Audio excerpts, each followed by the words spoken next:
Honorary Professor of I Spy Pond Life at the University of Central Rothsey, Spitfire pilot, decorated war hero, a man who, flying with no tail and only one wing, single-handedly captured a U-boat, its entire crew and a full crate of live chickens. But it's in the world of weed harvesting that this man really made his mark.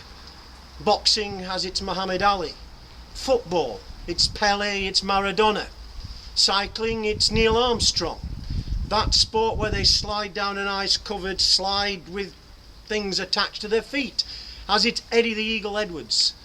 But in the world of weed harvesting there's one man only, who stands not just head and shoulders above everybody else, but head, shoulders, torso and legs.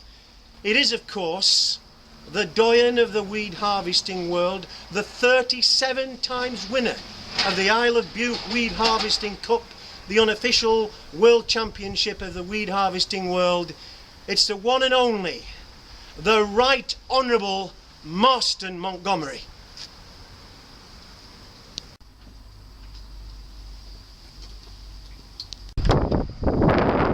Gentlemen, welcome. I've been expecting you. Can I draw to your attention, however, the health and safety protocols? I must insist that you change into waders as you step through the door, please. Selection of waders for you to choose from. Thank you very much. We're obviously in awe. Do you mind if we call you Marston? Of course, please. All my friends do. Thank you. I'm now walking with an increasing sense of anticipation and excitement and awe to the maestro's base, where the groundwork for his summer success is laid and where we've agreed to undertake this exciting interview.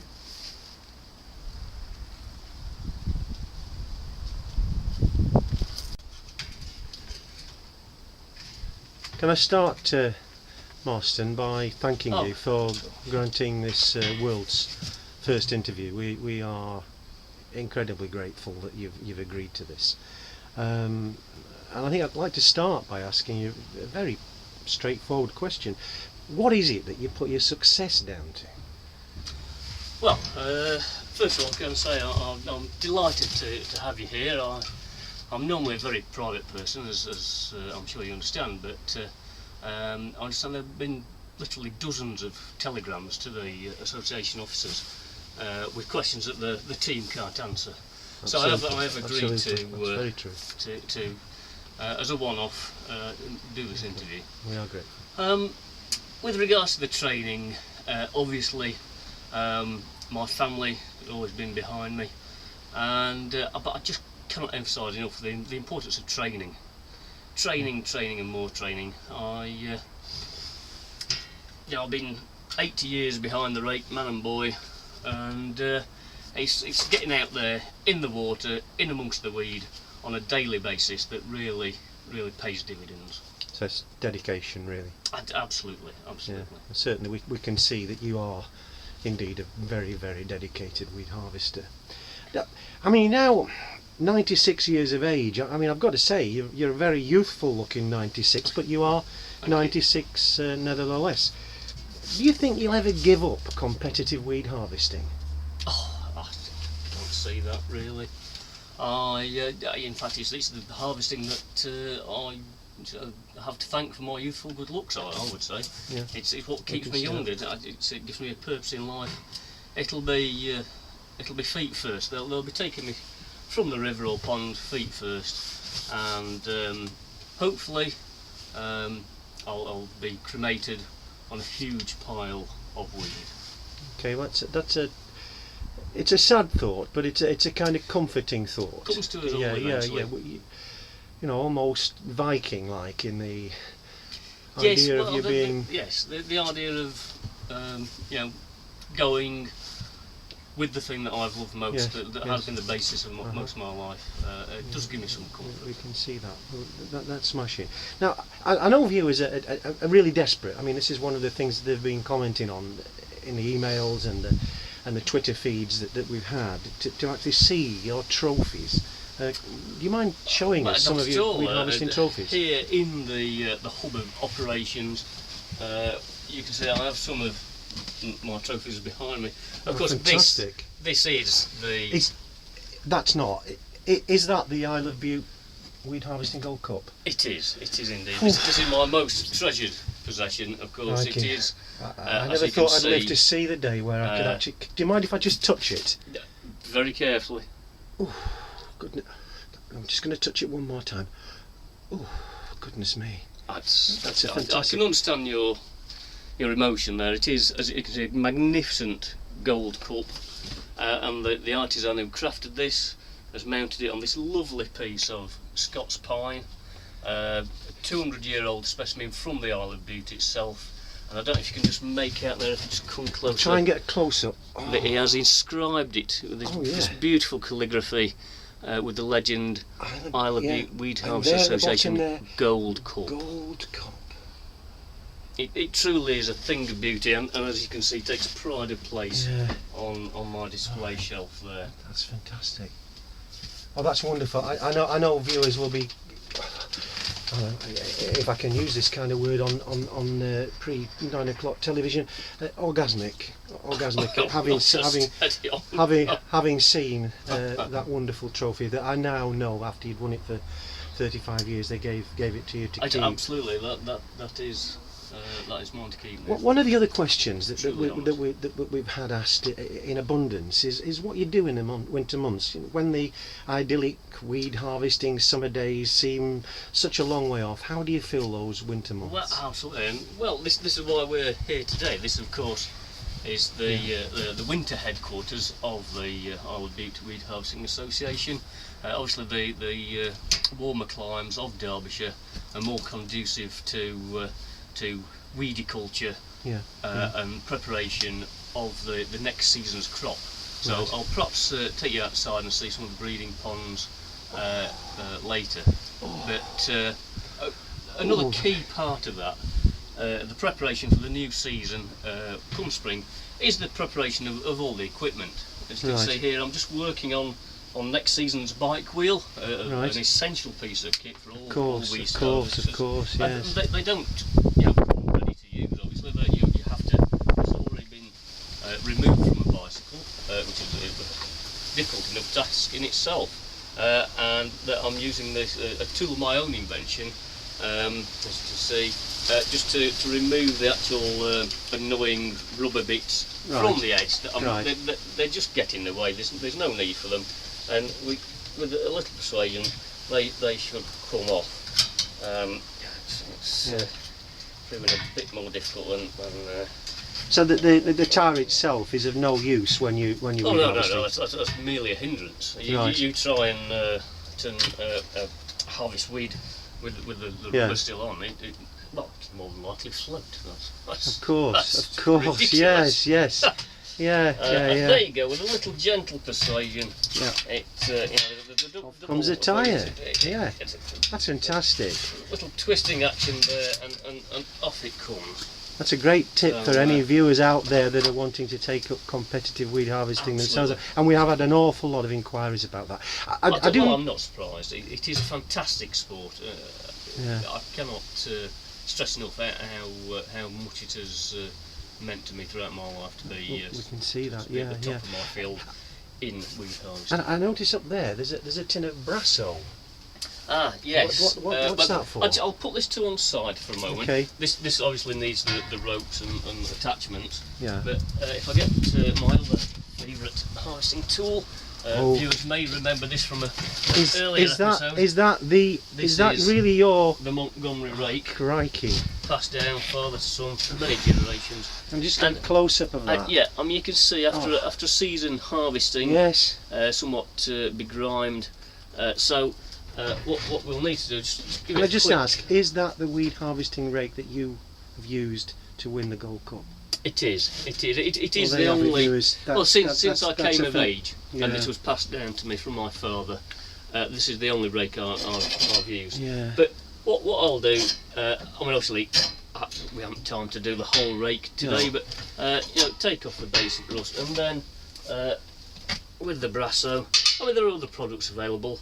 And I know we're not supposed to advertise, but No. to be honest, you can't beat a bit of brasso. Right. So just a little piece, and just rubbing up the tips there, just to clean them up. And what's the function of that? How does that improve the amount of weed that you manage to extract when you're weed harvesting and competing? Well, it to some extent it's partly aesthetic, to be honest. Right. It's, okay. Yeah, it just makes you feel better. It gives you confidence that knowing that.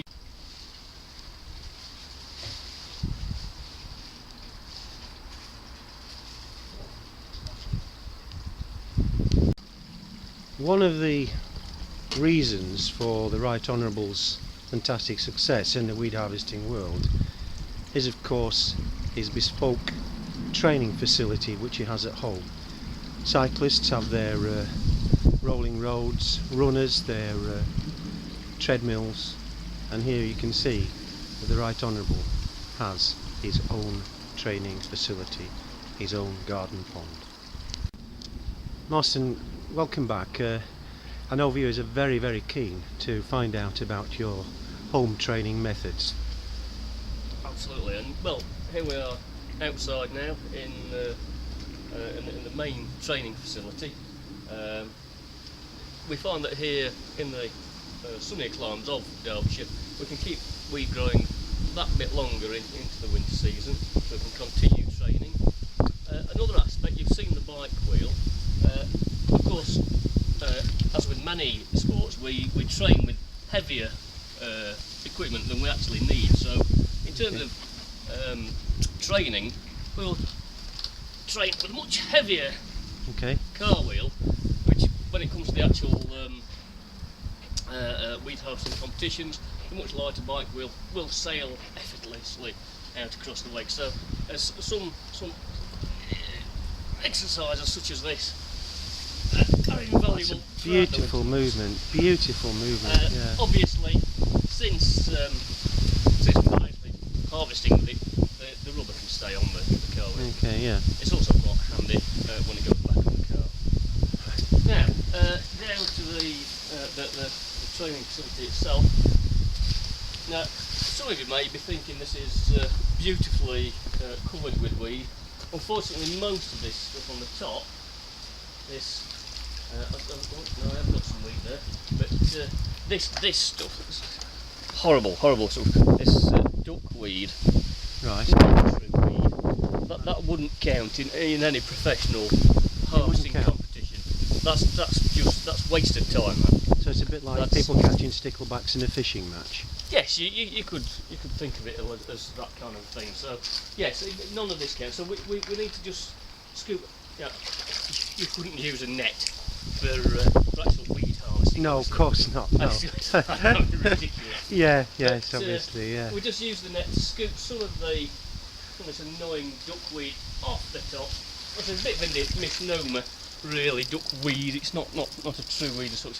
But we can throw that over there out of the way, and then that makes room for me to actually get in. And you'll notice the technique: you hold the rake topple to act as a wading staff. I'm going to step down into the pond, and I get really right down in amongst it. Now we've got several weeds in here.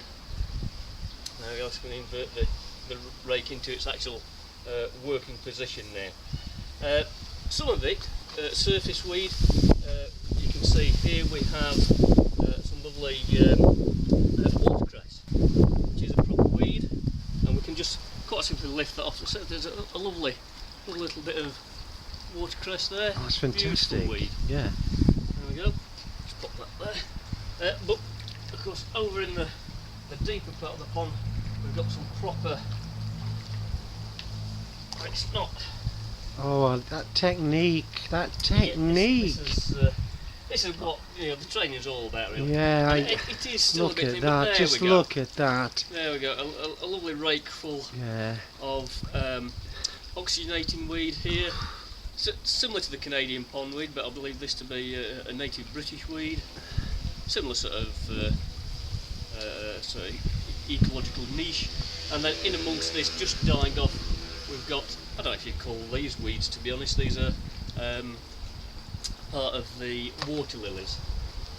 So if you just I think viewers are getting some clear idea here, particularly with the way that you moved that rake. So yes, I've got to say beautifully. I mean it's that wrist action. It's that smooth movement. I mean, just look at that. Look at that. And you should collect, I know viewers will be in awe just watching you in action. That is absolutely unbelievable. I mean, the viewers, that just demonstrates to you the fantastic nature. No wonder this man has been at the top of the weed harvesting world for so long. Quick movement there, a beautiful movement of the wrist, and out comes an amount of weed like that. Just look at that. Just look at that. And at this time of year, like I said, you wouldn't get weed like that up in Bute at this time of year. No. It's already died off. But yeah, that's just in a couple of quick sweeps, and you've got a lovely pile of weed there.